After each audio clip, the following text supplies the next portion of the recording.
Hello guys, have a nice day.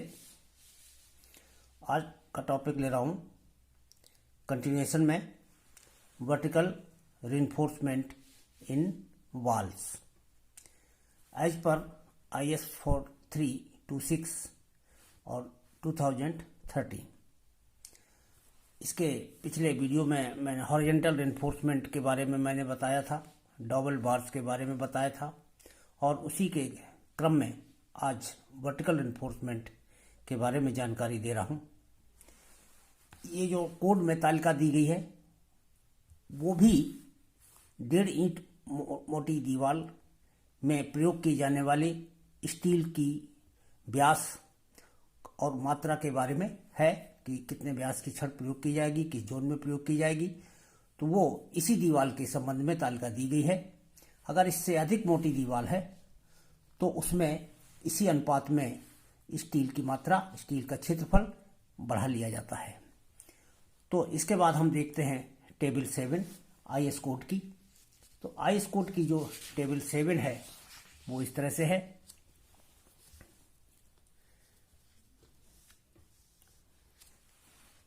Vertical steel reinforcement in machinery walls with rectangular machinery unit, मतलब ईंट चिनाई का यहाँ पर मतलब है इनसे। तो ये इसमें देख लें, पहले कॉलम में सीरियल नंबर है, दूसरे में है नंबर ऑफ स्टोरीज, मतलब एक मंजिल, 1 story, 2 story, 3 story and 4 story. इसके बाद स्टोरी का नंबर भी दिया हुआ है। जैसे 2 स्टोरी की बिल्डिंग है तो उसमें टॉप स्टोरी में कितना छड़ें होंगी और बॉटम स्टोरी में कितनी छड़ें होंगी। इसी तरह से 3 स्टोरी की बिल्डिंग में टॉप स्टोरी, मिडिल स्टोरी और बॉटम स्टोरी। तो इसी तरह से 4 स्टोरी की बिल्डिंग में top story, 3rd story, 2nd story and bottom story. इस तरह से ये तीसरे कॉलम में डिस्क्रिप्शन है कि किस मंजिल में छड़ें प्रयोग की जानी, उनका डिस्क्रिप्शन यहाँ पर दिया गया है। इसके बाद हमारा जोन आते हैं। जोन के अकॉर्डिंग जो है ये बिल्डिंग की कैटेगरीज इस कॉलम में दर्शाई हुई हैं। ये B, ये C, ये D और ये E कैटेगरी है। अब इसके बाद हम अगर को ये पूछा जाए कि D कैटेगरी की ऐसी बिल्डिंग में जो कि 4 मंजिल की बनी हुई हो उसमें कितना स्टील डाला जाएगा, तो D कैटेगरी के कॉलम में देखेंगे और 4 मंजिल की इमारत में देखेंगे। अब 4 मंजिल में हमको ये भी तय करना है कि हम किस स्टील की मात्रा ज्ञात करना चाह रहे हैं। जो बॉटम स्टोरी है उसमें जो छड़ पड़ेगी वो 20 mm की पड़ेगी, जो 2nd स्टोरी है उसमें 16 mm व्यास की छड़ पड़ेगी, और 3rd स्टोरी की जो बिल्डिंग है उसमें 12 mm की छड़ पड़ेगी, और इस तरह से टॉप स्टोरी जो है उसमें 10 mm व्यास की छड़ पड़ेगी। तो जो ये वर्टिकल स्टील डाला जाता है ये इसकी मात्रा स्टोरी के हिसाब से ऊपर को कम करते चले जाते हैं। सबसे नीचे ज़्यादा मोटी छड़ डाली जाती है, इसके ऊपर उससे कम, फिर उससे कम, फिर उससे कम, इसी क्रम में घटते हुए। तो ये तो D कैटेगरी का हो गया। इसी तरह से इसमें पूरे डाटा दिए हुए हैं। यहाँ पर एक बात देखें कि ये जो हमारी E कैटेगरी की बिल्डिंग है इसमें 4थी स्टोरी के लिए कोई प्रोविजन नहीं लिखा है। ये कोड ने रिकमेंड किया है कि E कैटेगरी की बिल्डिंग में हम की बिल्डिंग जो है ये 4 मंजिल की इमारत न बनाएं।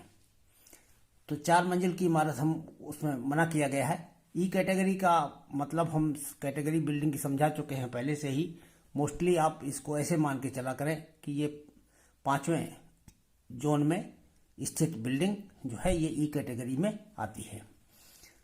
तो ये तीसरे में वाली बिल्डिंग भी हमारी इस कैटेगरी, अगर उसका इम्पोर्टेंस फैक्टर ज़्यादा है तो ये D कैटेगरी में भी जो है ये बिल्डिंग आ जाएगी, और ये E कैटेगरी में भी आ जाए। तो E कैटेगरी में 4थी मंजिल परमिसिबल नहीं है। ये तो हमारी इस तालिका में के अनुसार जो छड़ें डाली जाएंगी उनके व्यास क्रम से दिए हुए हैं। इन व्यास, इस छड़ के स्टील में जो प्रयुक्त छड़ों के बारे में कहा गया कि ये सभी छड़ें जो इस टेबल में दर्शाई गई हैं वो HYSD छड़ें ही हैं इसमें, और मसाला इसमें 1-3 का लगाया जाता है। अगर कंक्रीट प्रयोग की जाती है तो M20 ग्रेड की प्रयोग करनी चाहिए। तो ये हमारे बेसिक प्रोविजंस हैं इसकी टेबल के बारे में। और इस टेबल को देखने के बाद फिर हम इसका फिगर 12 इसमें देखते हैं। ये भी वर्टिकल स्टील के बारे में ही है। इसमें यह दर्शाया हुआ है कि एक ईंट की जो दीवार है, एक ईंट मोटाई की जो दीवार है, उसमें वर्टिकल स्टील कहाँ पर डाला जाएगा। इसकी ये चिनाई का वो रद्दे दिखाए हुए हैं कोर्सेस। तो इसमें केवल ये देखिए कि जो ब्लॉक ब्लैंक छोड़ा जाता है, खाली छोड़ दिया जाता है, बाद में इसमें M20 ग्रेड की कंक्रीट भर दी जाती है, बीच में एक छड़ खड़ी कर दी जाती है, जो कि तालिका से हम उसका डाया देख लेते हैं। उसी व्यास की छड़ इसमें बीच में खड़ी करके और इसके आसपास कंक्रीट जो है की पैकिंग कर दी जाती है। अगर कंक्रीट की पैकिंग के स्थान पर मसाले की पैकिंग करनी हो तो मसाला 1:3 अनुपात का रखा जाता है और कंक्रीट M20 ग्रेड की रखी जाती है। तो ये इस चित्र में इनके पॉकेट की पोजीशन, लोकेशन इसमें दर्शाई हुई है। ये हमारा T जंक्शन में दर्शाई हुई है, ये हमारी L जंक्शन में दर्शाई हुई है, ये हमारी L जंक्शन में दर्शाई हुई है। तो इस तरह से ये T जंक्शन में है। तो ये हमारे दोनों कोर्सेस इसमें दिखाए गए हैं। इसके बाद ये 1.5 ईंट की दीवार का है। 1.5 ईंट की जो दीवार है, इसमें इस पॉकेट की पोजीशन ये होती है, इस पॉकेट की पोजीशन इसमें यहाँ पर है। और ये भी हमारा उसी का है, ये T जंक्शन का है। ये L जंक्शन के 2 रद्दे दिखाए हुए हैं इसमें, और इसमें T जंक्शन के 2 रद्दे यहाँ पर दर्शाए हुए हैं। तो इस तरीके से ये पॉकेट यहाँ छोड़ा जाता है, ये पॉकेट इसमें ये छोड़ा जाता है।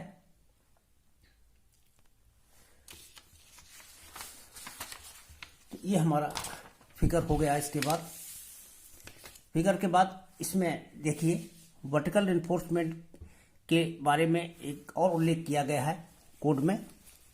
तो इस उल्लेख का प्रोविजन मैं आपको पीछे हमने जो विंडो के बारे में बताया था कि विंडो की जो फ्रेमिंग कर देते हैं, विंडो की जो स्ट्रेंथनिंग करने के लिए उसके जैम्स में वर्टिकल स्टील इस तरह से डालते हैं, फिर यहाँ इसके सिल में से होते हुए फिर इधर दूसरे जैम में ऊपर को उठाते हैं और यहाँ पर ये 40 डाया इधर और ये 40 डाया इधर आगे बढ़ा देते हैं। इसी के साथ साथ इसमें एक दूसरा इसका अल्टरनेट भी बताया गया था।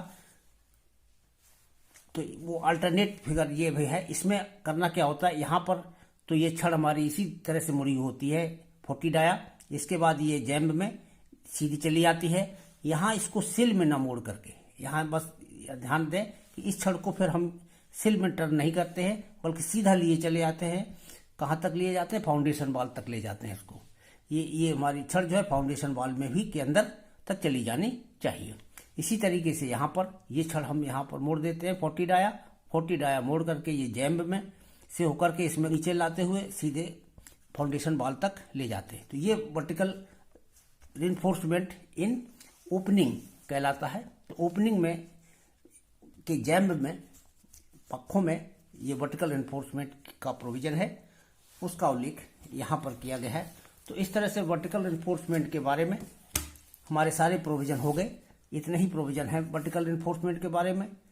इसके बाद नेक्स्ट आर्टिकल हमारा है, या नेक्स्ट टॉपिक कह सकते हैं, bracing in plan at tie level of roofs. Bracing in plan at tie level of roof. तो ब्रेसिंग इन प्लान के बारे में इसका मतलब समझें। In plan at tie level यानी छत की टाई लेवल पर, यानी अगर ट्रस डाले गए हैं, ट्रस बनाए गए हैं, तो ट्रस में जो सबसे बॉटम में टाई बीम होती है, तो उसी के तल में प्लान में जो ब्रेसिंग की जाती है, उस ब्रेसिंग के लिए यहाँ पर उल्लेख किया गया है कि कैसे करना चाहिए, कहाँ पर करना चाहिए। तो ब्रेसिंग के बारे में आप देखें, इसका फिगर आपको दिखा रहा हूँ। ये हमारे ढालू छत बनाई गई है। एक यहाँ पर ट्रस, यहाँ एक ये ट्रस बनी हुई है, यहाँ पर ये गेबल सिरा बना दिया है। वैसे हम यहाँ ट्रस भी बना सकते थे। तो इस तरह से मान लीजिए अगर लंबा स्पान है तो एक ट्रस के स्थान पर कई ट्रस इसी तरह से रखी होंगी। यहाँ पर ट्रस होगी, फिर यहाँ होगी ट्रस, यहाँ ट्रस होगी। इस तरह से कुछ अंतराल पर लगातार ट्रस डाली जाती हैं। फिर ट्रस के ऊपर जो है शटरिंग, वो रूफ कवरिंग जो है दोनों तरफ करके ढालू छत बना ली जाती है। तो इसमें जो टाई मेंबर होता है हमारा ट्रस का, यहाँ देखिए ये ट्रस है, ट्रस का टाई मेंबर कौन सा है, ये वाला मेंबर है। तो ये हमारा टाई मेंबर है, यानी इसी तल में रहना है हमको। तो एक ये टाई हो गया, यहाँ पर अगर ट्रस होती तो इसका टाई लेवल ये होता। तो इसका और इसका दोनों का प्लेन कौन सा हुआ, वही रूफ का रूफ का प्लान हो गया, यानी जो रूफ का तल है उसी तल के बारे में कहा गया है, यानी ब्रेसिंग हमको इसी तल में करनी है। तो ब्रेसिंग करने का मतलब आप समझें क्या है कि इन दो क्रमागत ट्रसों के बीच इसको हम कई पैनल में, अगर बहुत बड़ा पैनल है तो इसे छोटे छोटे पैनल में पहले डिवाइड कर लेते हैं। तो यहाँ से यहाँ तक बीच में जोड़ करके इसे दो भागों में फिर डिवाइड करेंगे। उसके बाद इस कॉर्नर को इस कॉर्नर से जोड़ देंगे ब्रेसिंग के द्वारा, इस कॉर्नर को इस कॉर्नर से ब्रेसिंग के द्वारा जोड़ देंगे। ऐसे क्रॉस में ये ब्रेसिंग जोड़ देंगे। अगर ये हमारा पैनल बड़ा नहीं है तो हम इस कॉर्नर को इस कॉर्नर से डायरेक्ट जोड़ेंगे और इस कॉर्नर को इस कॉर्नर से जोड़ेंगे। इस तरह से ये ब्रेसिंग कहलाती है। और ब्रेसिंग कर देने से क्या है कि ये हमारा स्ट्रक्चर एक बिल्कुल पैक हो जाता है, बन जाता है। अब इसमें कहीं भी कॉर्नर पे बेंड नहीं आएगा। भूकंप के कारण बिल्डिंग में ये जैसे आयताकार शेप है तो ये आयताकार ही रहेगी, ये समांतर चतुर्भुज के रूप में बेंड नहीं होगी। अच्छा, कोई भी एंगल हमारा 90 डिग्री से नहीं बढ़ेगा, यानी इसमें दीवार में मोड़ नहीं आएंगे। तो ये इसको मजबूती प्रदान करता है ब्रेसिंग। इसी तरह से प्रत्येक पैनल, जितने पैनल हों उसमें ये ब्रेसिंग कर दी जाती है। इसी ब्रेसिंग को हम एक प्लान में भी यहाँ दर्शा रहे हैं, आपको ध्यान से देखें। ये उसी टाई लेवल पर बिल्डिंग का प्लान है। इसमें एक ट्रस ये दर्शाई हुई है, एक ट्रस ये दर्शाई हुई है, एक ट्रस ये है, एक ट्रस ये। इस तरह से ये प्लान में फिगर बना हुआ है। तो प्लान में 1 2 3 4 ट्रस इसमें पड़ी हुई हैं। चारों ट्रस के बीच में यहाँ पर ये बीच में जो डाले हैं ये हमारे लॉन्गिट्यूडनल स्टड हैं। एक लॉन्गिट्यूडनल स्टड ये डाला गया है, एक लॉन्गिट्यूडनल स्टड ये डाल दिया गया। तो इन लॉन्गिट्यूडनल स्टड के द्वारा ये पूरे प्लान को हमने कई छोटे छोटे पैनल में विभाजित कर लिया। अब देखिए, दो क्रमागत ट्रसों के बीच में वही हमने क्रॉस ब्रेसिंग कर दी। ये ब्रेसिंग बार्स लगा दी, ये भी ब्रेसिंग लगा दिया। ऐसे जितने पैनल हैं इन सबको क्रॉस ब्रेसिंग के द्वारा आपस में जोड़ दिया, दो क्रमागत ट्रसों के बीच में।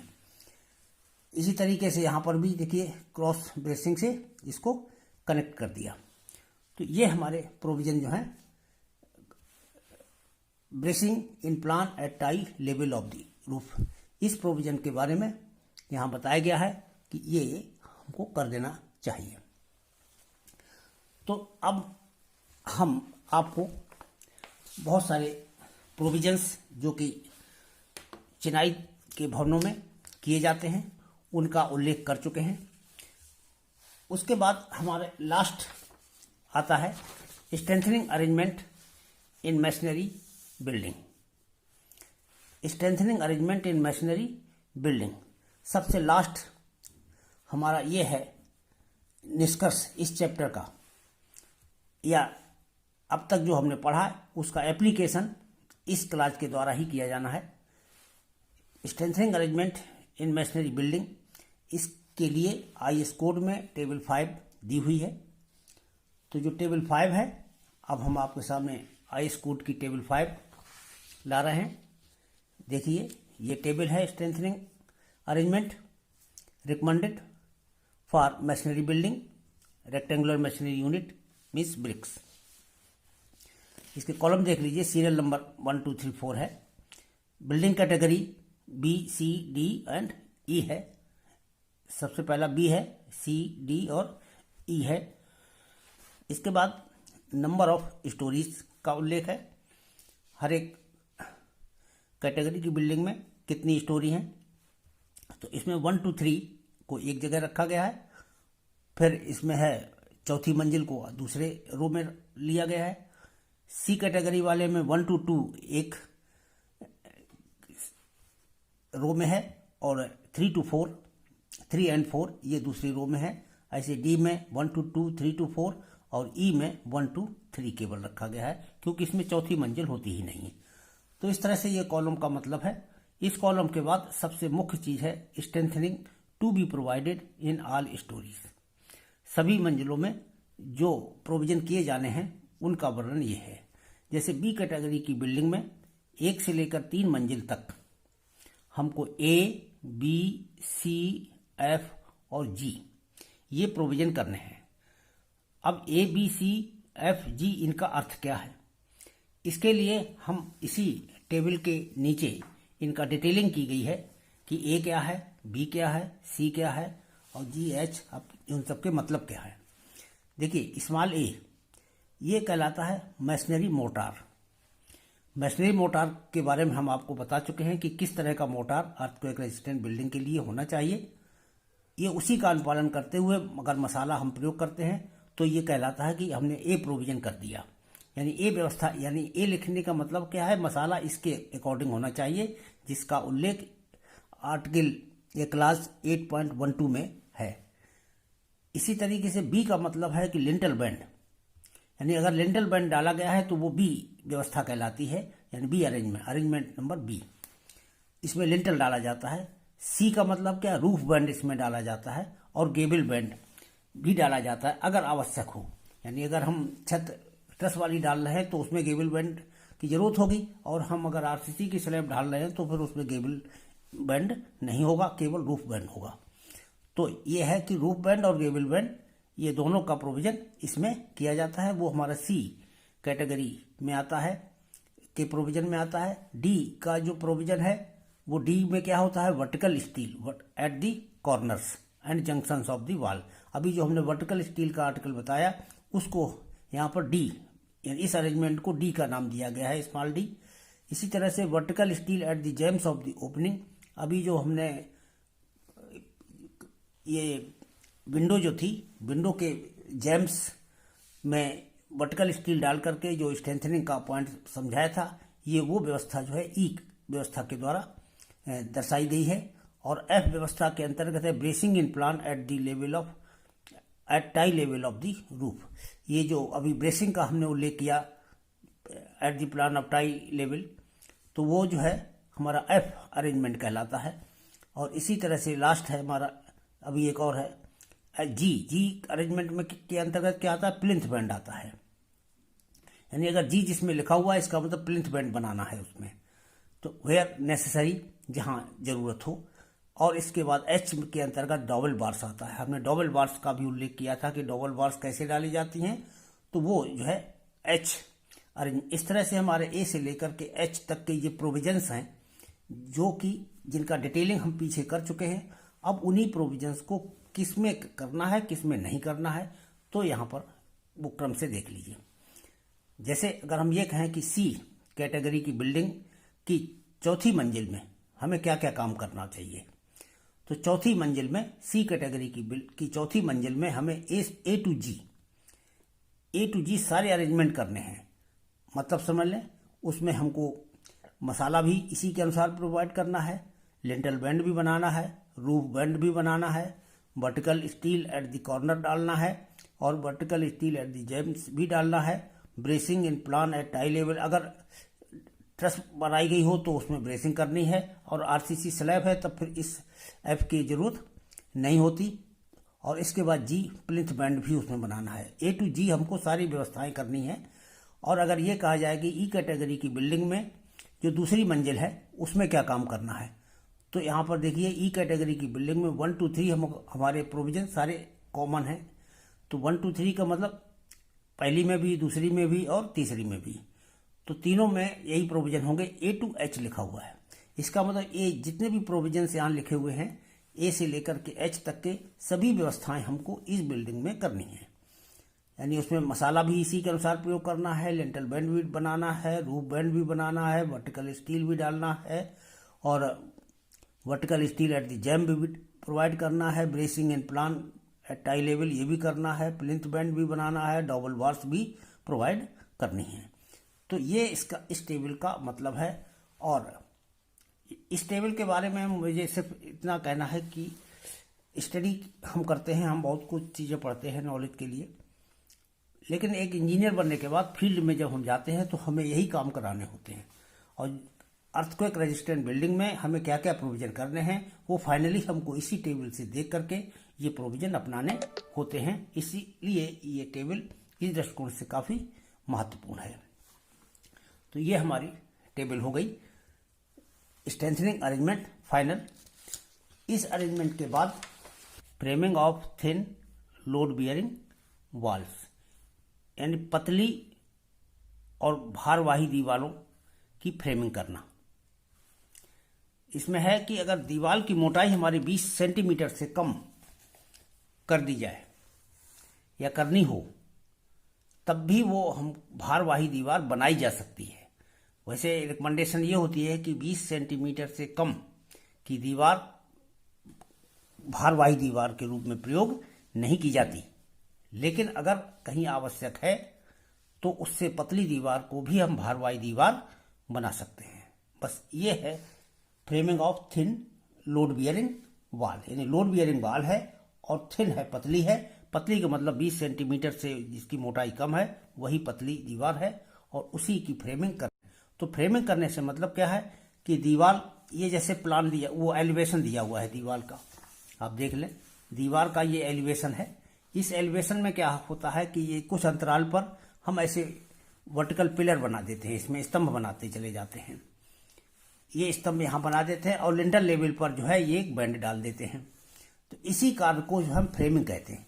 ये आरसीसी का ये हमारा लिंटर बन गया और ये बीच के हिस्से में चिनाई कर दी जाती है। बाकी दरवाजे वगैरह के लिए वो हम अपना प्रॉपर स्थान जहाँ भी होता है वो तो छोड़ते जाते हैं। तो यही हमारा framing of thin load bearing वाल कहलाती है। इसको यानी फ्रेम के अंदर बंद कर देते हैं, ये प्योर चिनाई नहीं होती। तो ये पतली चिनाई यानी कम मोटाई की चिनाई हो, 15 सेंटीमीटर की हो मसाले सहित, जिस दीवार की मोटाई, उसमें ये प्रयोग किया जाता है। ये सी बिल्डिंग का प्लान देख लें। ये हमारी दीवार है। ये दीवार की जो मोटाई है 114 मिलीमीटर है और ये दोनों पिलर्स के बीच में का जो स्पेसिंग है वो 1.5 मीटर यानी 1.5 मीटर यानी 1500 मिलीमीटर अधिकतम होनी चाहिए। यानी इनके बीच का जो अधिकतम अंतराल है, एक पिलर दूसरा पिलर, ये पिलर और ये पिलर, इन सब के बीच में जो इंटरवल है या गैप, ये हमारा मीटर अधिकतम रखते हैं यानी 1.5 मीटर। और इसके बाद ये हम हॉरिजॉन्टल बैंड तो यहाँ पर इसमें दर्शा ही दिया गया है कि ये जो है लिंटल बैंड बना देते हैं। ये इसमें अंतराल रखते हैं और इसमें